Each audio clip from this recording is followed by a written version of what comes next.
What is going on, my Houston Texans family? Welcome back to the 713 Houston Sportcast. I'm your host, Ruben Calvillo. If you guys are new here, I drop daily Houston Texans content.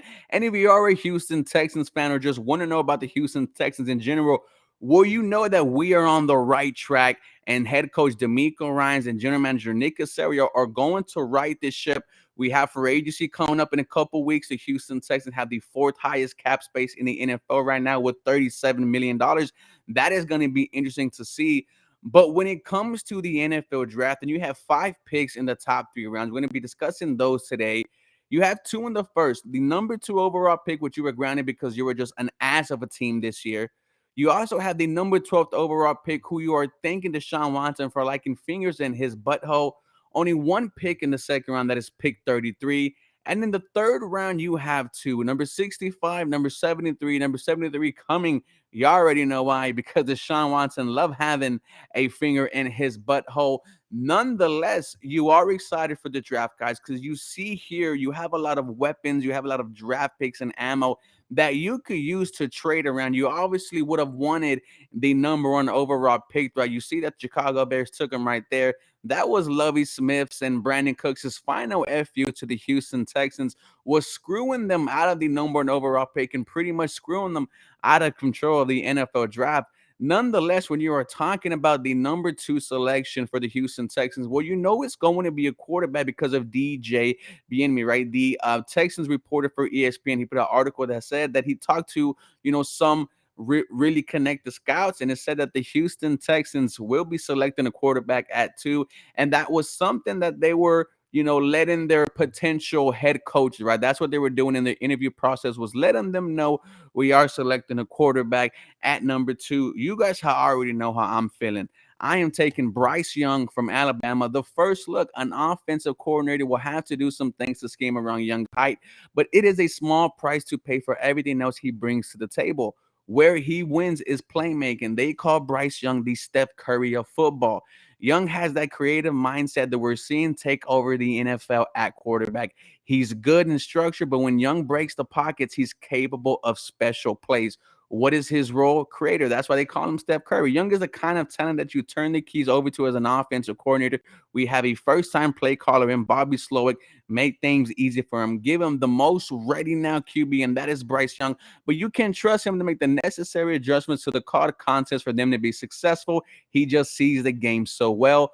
Where can he improve on? Is size. He is not getting any taller, ladies and gentlemen. He does need to put on some weight. We have good barbecue here. You already know how much I love my Houston Mexican food. When you look at his stats in 2022, 3,325 yards and 32 touchdowns. The year in 2021 where he won the Heisman and he had Jameson Williams and he had John Minchie, almost 5,000 yards passing and 47 touchdowns. Bryce Young is absolutely him, and the only Alabama quarterback to not have a national championship. I think we're going to see it here. The review, unlike most Alabama quarterbacks in the Nick Saban era, Young does not have a national championship as a starter. But make no mistake, he's still one of the greatest signal callers in Crimson Tide history. In 2021, Young's first season as a starter, he became the first Alabama quarterback to win the Heisman Trophy. He followed that up with a 91.3 passing grade this year, which was tied for the highest in the country. Despite his small stature, Young is every bit of a potential franchise quarterback, and he shows shades of Deshaun Watson. Shout out to D4. Thank you for the multiple picks. The pros of Bryce Young: off the charts playmaking ability. He has uncoachable sort of pocket movement and creativity throwing receivers open. He is unfazed under pressure. And lastly, whippy throwing motion that has much more zip from all platforms than what you expect. So an underrated arm, right? There is no questions about his play on the field.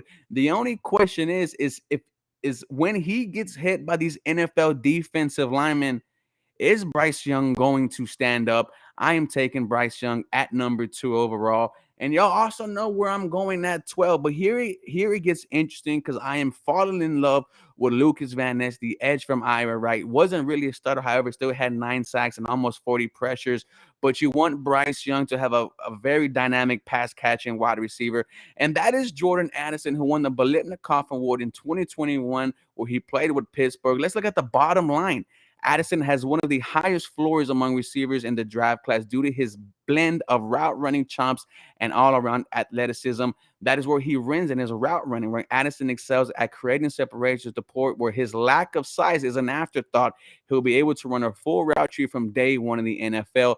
What is his role? High end number two receiver. However, the Houston Texans need a number one. Is it Nico Collins? We are not sure. Because of the quarterback play, we couldn't get a real evaluation. Brandon Cooks is going to get traded after he quit on this Houston Texans team and he screwed us out of the number one overall pick. John Mechie coming back from cancer. We do have Amari Rogers still. The Houston Texans need a number one wide receiver, and that could potentially be Jordan Addison. And where can he improve his play strength? Addison is completely different receiver when given a free release compared to when corners lay their hands on them. Some added muscle will go a long way toward helping him gain leverage, more consistency.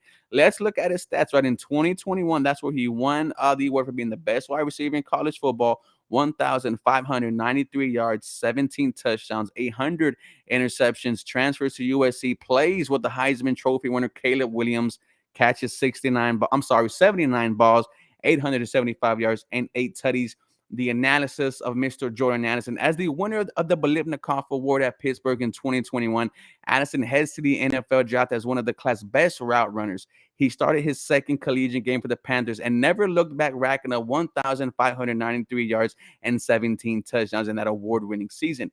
He transferred out of the ACC ahead of the 2022 season, ending up with the Trojans. And while it wasn't an impressive season as he put up, the year before, he still had some success in a much harder conference. Some of his pros, three-level route runner who has plus flexibility and footwork on his route breaks, uses routes as a weapon. That's where he gets his separation. I think that's where the Houston Texans need to go. If you look at the 49ers offense, right, something that the Houston Texans are going to run, they do a lot of play actions. They do a lot of pre-snap motions. That is exactly the type of wide receiver that Jordan Addison is.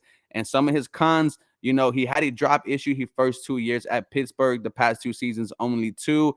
Like they said, he does need to build some muscle so he could win off the line of scrimmage. Your first round is Bryce Young and Jordan Addison. I would absolutely love that. And here's where I'm about to lose you guys, right? Because I kind of want to enter this draft and go offensive heavy just because of Bryce Young. If you are worried about him being hit, will you invest in him? With that being said, the Houston Texans need an edge. It's not going to be Andre Carter, but Will McDonald is a solid prospect. Played, I think, 5 years over there, right? First or second round, that is the bottom line. McDonald's tape is inconsistent, but it's because he was grossly miscast. Watch him purely as a stand-up edge, and you'll see a top 50 player where he wins explosiveness. McDonald's can really get upfield and test an offensive tackle ability to get out of their stance combined with his length, and it sets up anything he wants to do as an edge rusher. Where do they see him as a 3-4 outside linebacker or a wide 9 defensive end? He has all the traits to be an excellent speed rusher. You saw that whenever he was given the opportunity to put his ears back at Iowa State, he earned a 92.6 pass rushing grade against true pass sets this fall. Where he can improve is play strength. They have him as undersized. He has to put up some muscle. You look at his stats this season, he played in 12 games, 6 sacks, 3 QB hits, 16 hurries. The year before that, 13 sacks, 8 hits, 24 hurries, and 5 passes defended. The Houston Texans need help on the edge. Some of his pros, explosive, absurd build, 35-inch arms with some of the longest forearms I've ever seen. Often played widely out of position. His ability to play over offensive tackles and not be a liability is impressive. They still say he is very skinny. He lacks ideal fluidity of movement and sometimes too often predetermines moves as a pass rusher. He is kind of predictable. But his review, McDonald had a long 5-year career at Iowa State, and he developed into an excellent player. The Cyclones lined him up in many different positions and coverages, a level of versatility that will help him at the next level. McDonald is one of the most unique defensive ends prospects in recent memory. His undersized of an edge rusher, but wins with speed, and by getting into an open space, he racked up 127 pressures and 35 total sacks in his college career. The Houston Texans absolutely needed that. Let me drink some water here. The cotton mouth is getting to me, ladies and gentlemen. And in the third round, this is where you're going to see me invest into Bryce Young. If the Houston Texans don't sign a center in free agency, which they absolutely should, either Bradley Bozeman or Garrett Bradbury, let's look at Mr. Luke from Ohio State. The bottom line, Whippler is a well beyond his years from a technical standpoint. How many times do you hear of an early draft declared at center? Where he wins is leverage. He understands line of scrimmage play. He's so good at establishing and reestablishing leverage. His game is what you would expect from a fifth or sixth year player. And if you are the Houston Texas, center is what you need. And they don't see him anything but a center. Where he can improve on is being an anchor, man. Kind of hunker down there and be a brick wall.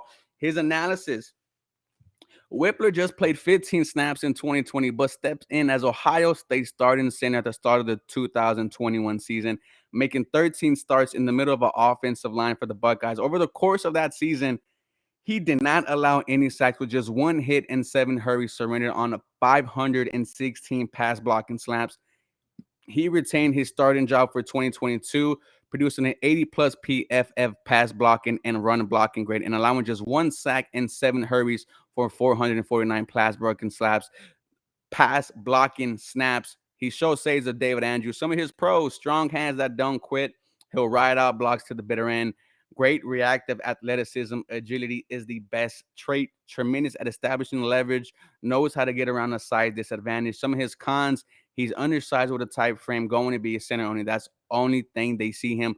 Will get walked back in the pockets, right? That's where he say he kind of needs to anchor down, needs to get stronger, and he's not quick at getting out of his stance for undersized center. You know, we heard Tyler Linderbaum was kind of undersized, but was fast as hell.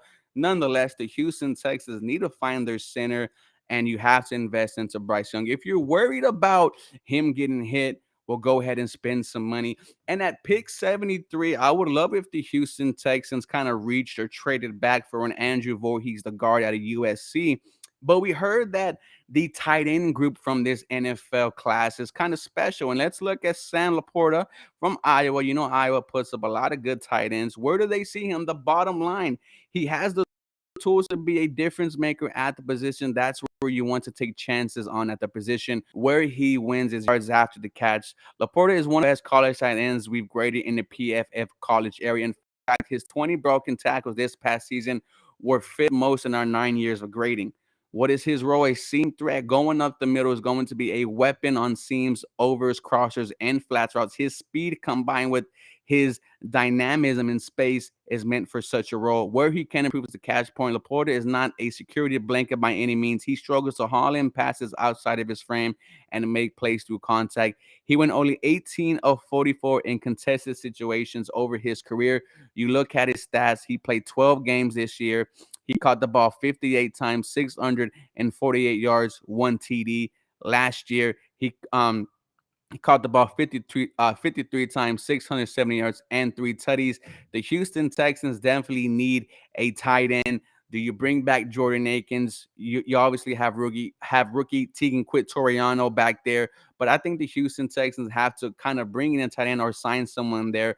But how would you feel if the Houston Texans went offensive heavy in the NFL 2023 draft in the first 3 rounds, right? You kind of give Bryce Young a weapon in Jordan Addison, a weapon in Sam Laporta, but you also give him a center, right? Someone who he is going to grow with in his time, and hopefully Luke Whippler is going to be protecting Bryce Young for years to come. Nonetheless, this is my mock draft for the Houston Texans. You guys let me know how I did. Did I do good? Did I do bad? As always, guys, go Houston Texans. Make sure you guys like, comment, and subscribe, and you guys have a very blessed day.